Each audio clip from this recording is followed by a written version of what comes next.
നിമിഷപ്രിയയും വധശിക്ഷയും blood മണിയും. യമനിലെ വധശിക്ഷയ്ക്ക് വിധിച്ചു കിടക്കുന്ന നിമിഷപ്രിയയുടെ ജീവൻ തുലാസിൽ ആടുകയാണ്. പാലക്കാട്ടുകാരിയായ നിമിഷപ്രിയ യമനിലെ നഴ്സിംഗ് ജോലിയായിട്ട് ബന്ധപ്പെട്ട് 2009 പോയത്. അവരവിടെ ജോലി ചെയ്തുകൊണ്ടിരുന്നു. ക്ലിനിക്കിൽ തന്നെയായിരുന്നു ജോലി. അതിനുശേഷം 2012 തൊടുപുഴക്കാരൻ ടോമി തോമസിനെ വിവാഹം കഴിച്ചു. അതിലൊരു കുട്ടിയുണ്ട്, യമനിൽ ജനിച്ച കുട്ടിയാണ്, മിഷേൽ എന്നാണ് പേര്. 2012 ടോമി വിവാഹം കഴിച്ചിട്ട് ടോമിയും യമനിലായിരുന്നു.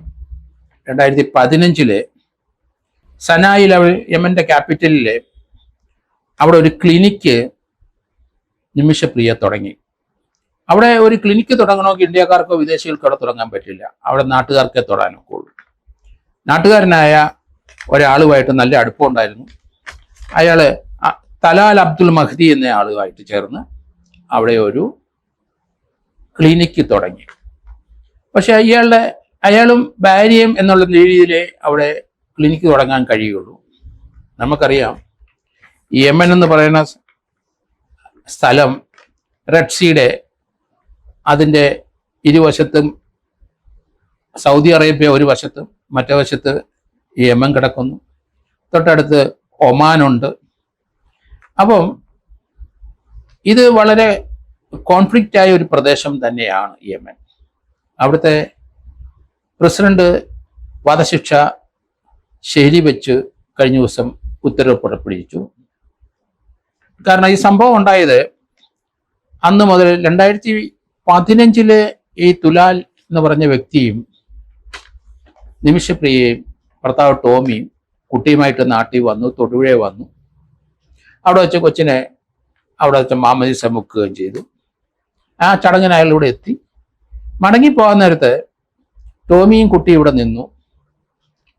നിമിഷപ്രിയയും തുലാൽ അബ്ദുൽ മഹദിയും മടങ്ങിപ്പോയി.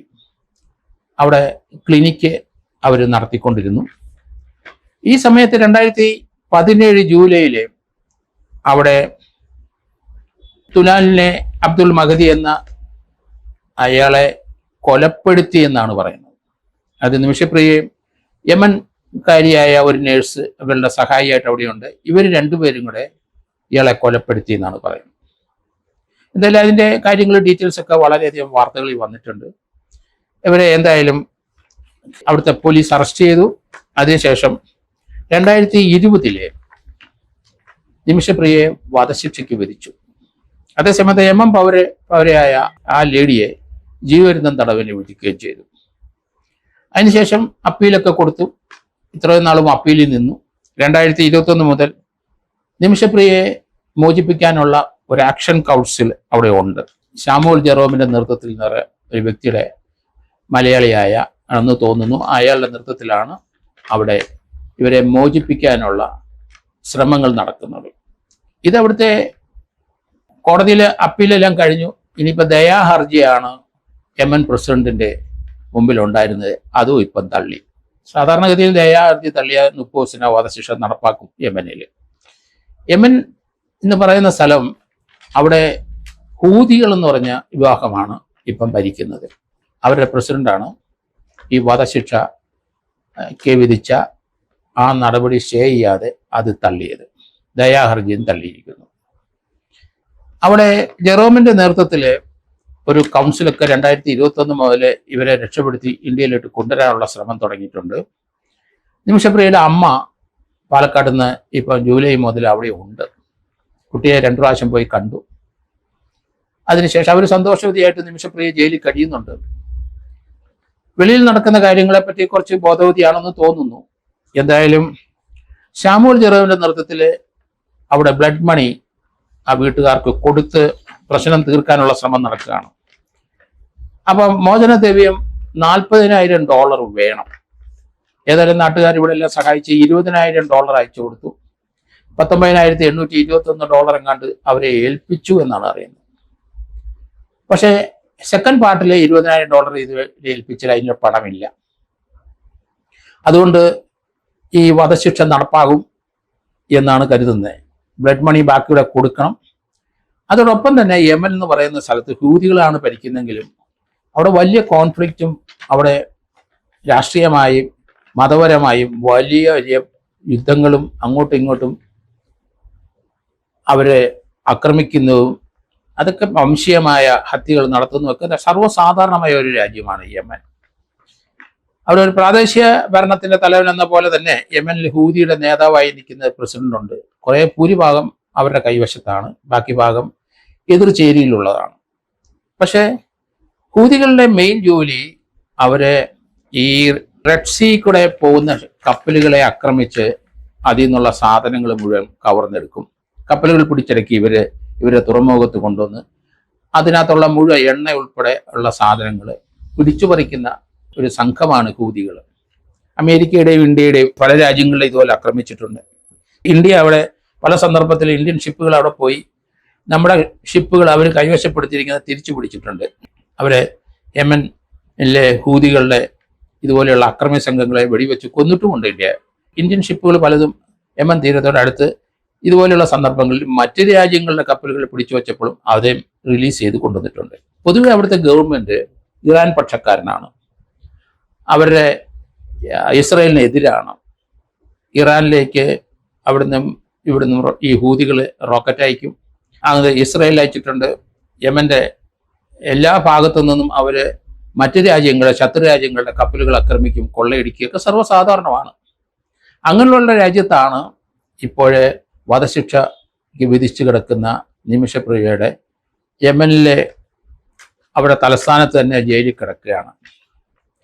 വളരെ സങ്കീർണമായ ഒരു പ്രശ്നം തന്നെയാണ്. $20,000 കൂടെ അവിടെ ഇനി എത്തിക്കണം. കാരണം യൂസഫ് അലിയെ പോലെ ഒരാളുടെ സേവനം ഇതിനകത്ത് അടിയന്തരമായി ലഭിക്കണം. കാരണം ഇറാനിൽ നിന്ന് അതുപോലെയുള്ള യമന്റെ സഹായ രാജ്യങ്ങളിൽ നിന്നൊരു നിർദ്ദേശം വന്നാൽ വധശിക്ഷ തീർച്ചയായിട്ടും റദ്ദ് ചെയ്യും.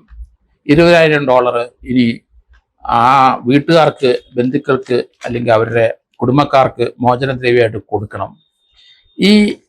അവിടെ ഇതിൻ്റെ ഏകോപിച്ച് നിൽക്കുന്ന സാമുവൽ ജെറോമിനും മറ്റും അവർക്കൊക്കെ ധാരാളം ചെലവുകളുണ്ട്. ചില ഇടനിലക്കാർക്കും പണം കൊടുക്കേണ്ടി വരും. അത് മോചനദ്രവ്യം, കാരണം അങ്ങനെ കോൺഫ്ലിക്റ്റ് ഉള്ള പരസ്പരം പോരാടുന്ന ഗുണ്ടാ സംഘങ്ങളുള്ള പോലെ തന്നെയാണ്. അവർക്കൊക്കെ ചില ആൾക്കാർക്ക് ചില പണം കൊടുത്തെങ്കിലേ ചില ആൾക്കാരൊക്കെ നിമിഷപ്രിയയുടെ അല്ലെങ്കിൽ തുലാലിൻ്റെ വീട്ടുകാർ ഈ പണം സ്വീകരിക്കുകയുള്ളൂ. അപ്പോൾ ഇടനിലക്കാർക്കും പണം കൊടുക്കേണ്ടി വരും. ഇതൊക്കെ ചെയ്തെങ്കിലേ നമുക്കൊരു ജീവൻ രക്ഷപ്പെടുത്താൻ കഴിയുള്ളൂ. നമ്മൾ മനസ്സിലാക്കണം. കറപ്ഷൻ്റെ കൂറാണ് അവിടെ. കറപ്ഷൻ എന്ന് പറയുന്നത് മുഴുവൻ പണത്തിലും ഡോളറിലും മാത്രമാണ് കാര്യം നടക്കുന്നത്. അവിടുത്തെ പ്രസിഡന്റ് ആയാലും ശരി, അവിടുത്തെ അവരുടെ അനുബന്ധിച്ചുള്ള മന്ത്രാലയങ്ങളിലൊക്കെ കറപ്ഷനാണ് മെയിൻ. അപ്പോൾ അതുകൊണ്ട് അതിലേക്കൂടെ നമ്മൾ തയ്യാറാകണമെന്നാണ് ഞാൻ പറയുന്നത്. നമ്മുടെ ഒരു മലയാളിയുടെ ജീവൻ രക്ഷപ്പെടുത്തി കൊണ്ടുവരണമെന്നെങ്കിൽ ഇനി ഒരു $25,000 എങ്കിലും അവിടെ അടിയന്തരമായിട്ട് എത്തിക്കണം അവിടുത്തെ സാമുവലിൻ്റെ കയ്യിൽ.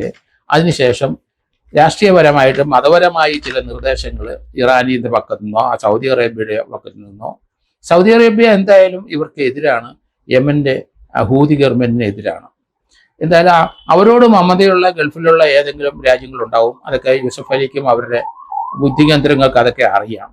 അവരൊക്കെ ആയിട്ട് ബന്ധപ്പെട്ടും ഇവിടെ അടിയന്തരമായിട്ട് ഒരു സന്നദ്ധ സംഘടന ഒരു $25,000 ഏകദേശം ഒരു 20 ലക്ഷം രൂപയും കൂടെ ഇവിടെ സ്വരൂപിക്കാൻ, അത് പെട്ടെന്ന് മലയാളികളെല്ലാവരും കൊടുക്കും. പണക്കാർ ധാരാളം പേരും ഗൾഫിലും വിദേശത്തുള്ള മലയാളികളൊക്കെ സംഭാവന ചെയ്യും. അത് അടിയന്തരമായി ഓതന്റിക്കായ ഏതെങ്കിലും ചാനലിൽ കൂടെ അത് ഒരു സന്നദ്ധ സംഘടന എത്രയും പെട്ടെന്ന് രൂപീകരിച്ച് ഒരു 25 ലക്ഷം രൂപ സംഘടിപ്പിച്ചാൽ $20,000 എങ്കിലും നമുക്ക് അവിടെ എത്തിക്കാൻ പറ്റും.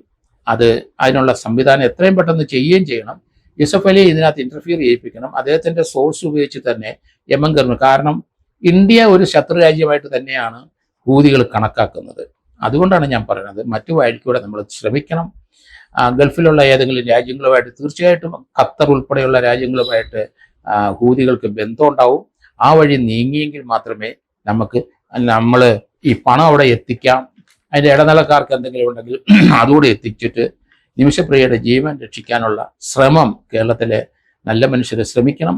യൂസഫ് അലിയുടെ ആൾക്കാർ ഇത് കേൾക്കുന്നുണ്ടെങ്കിൽ അദ്ദേഹവുമായിട്ട് ബന്ധപ്പെട്ട് ഇതിന്റെ ഡീറ്റെയിൽസ് ഒക്കെ അദ്ദേഹത്തിന് കൊടുത്ത് അദ്ദേഹം മുഴുവൻ ഖത്തറിൽ അദ്ദേഹത്തിന്റെ PR ആരെങ്കിലും ഉണ്ടാവും, അവര് ഈ ഹൂതികളുമായിട്ട് ബന്ധപ്പെട്ട് ഇത് കൊടുക്കും. കാരണം ഗവൺമെന്റ് ഓഫ് ഇന്ത്യക്ക് ഒരു പരിധിക്ക് അപ്പുറത്തോട്ട് നീങ്ങാൻ കഴിയില്ല, കാരണം ശത്രുരാജ്യമായിട്ട് നമ്മളെ കണക്കാക്കുന്നതാണ്. എങ്കിലും വിദേശകാര്യ വകുപ്പിന്റെ എല്ലാ സഹായങ്ങളും ഉണ്ടാവും എന്ന് അറിയാം. അവിടെയുള്ള എംബസിയിലെ യമനിൽ നമ്മുടെ എംബസി ഉണ്ടോ എന്ന് സംശയമാണ്. പക്ഷേ ധാരാളം ക്രിസ്ത്യൻ സമുദായത്തിൽപ്പെട്ട ആൾക്കാർ അവിടെയുണ്ട്, കന്യാസ്ത്രീമാരായിട്ടും അച്ഛന്മാരും റവറൻ ഫാദേഴ്സുമായിട്ട് അവിടെ ഉണ്ട്.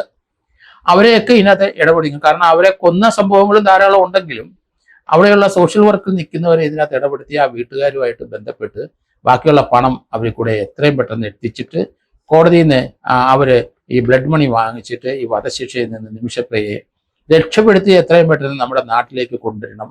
അവരെ പറ്റിയുള്ള ആരോപണങ്ങൾ എന്തോ ആയിക്കോട്ടെ, അവര് മറ്റേയാളെ കൊന്നെങ്കിൽ അത് ഇവരുടെ ജീവൻ അപകടത്തിലാവുന്ന സന്ദർഭത്തിലായിരിക്കാം ആ കൊല നടത്തിയത്. അല്ലെങ്കിൽ നിമിഷപ്രിയ പോലെയുള്ള ഒരു സ്ത്രീ ഒരിക്കലും വിദേശ രാജ്യത്ത് ഇതുപോലെ ഒരു മർഡർ ചെയ്യാൻ സാധ്യത ഇല്ല. അവര് യമന്റെ എല്ലാ ചരിത്രങ്ങളും അവർക്കറിയാം.